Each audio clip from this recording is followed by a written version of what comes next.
சற்றுமுன் வெளியான முக்கிய அறிவிப்பின்படி, மக்களே உஷாராக இருங்கள், மீண்டும் கனமழை எச்சரிக்கை. தென்மேற்கு வங்கக்கடல் மற்றும் அதனை ஒட்டிய தென்கிழக்கு வங்கக்கடல் பகுதிகளில் ஒரு வளிமண்டல கீழடுக்கு சுழற்சி நிலவுகிறது.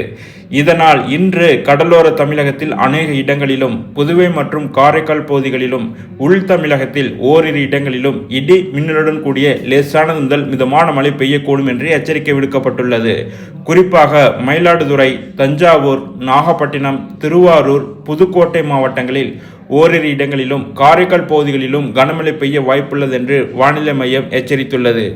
மேலும் ஜனவரி 13ஆம் தேதி ஆகிய நாளைய தினம் தமிழகத்தில் ஒரு சில இடங்களிலும், புதுவை மற்றும் காரைக்கால் பகுதிகளிலும் இடி மின்னலுடன் கூடிய லேசானது முதல் மிதமான மழை பெய்யக்கூடும். குறிப்பாக வேலூர், ராணிப்பேட்டை மற்றும் திருவண்ணாமலை மாவட்டங்களில் ஓரிரு இடங்களிலும் கனமழை பெய்ய வாய்ப்புள்ளது.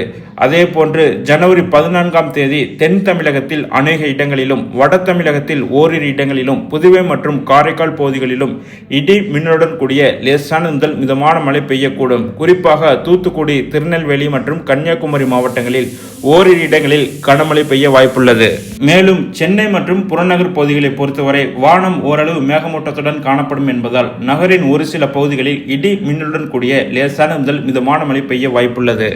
தமிழக கடலோர பகுதிகளில் இன்று தென் தமிழக கடலோர பகுதிகள், மன்னார் வளைகுடா மற்றும் அதனை ஒட்டிய குமரிக்கடல் பகுதிகளில் சூறாவளி காற்று மணிக்கு 35 முதல் 45 கிலோமீட்டர் வேகத்திலும், இடையிடையே 55 கிலோமீட்டர் வேகத்திலும் வீசக்கூடும் என்பதால் மீனவர்கள் இப்பகுதிகளுக்கு செல்ல வேண்டாம் என்று அறிவுறுத்தப்படுகிறார்கள்.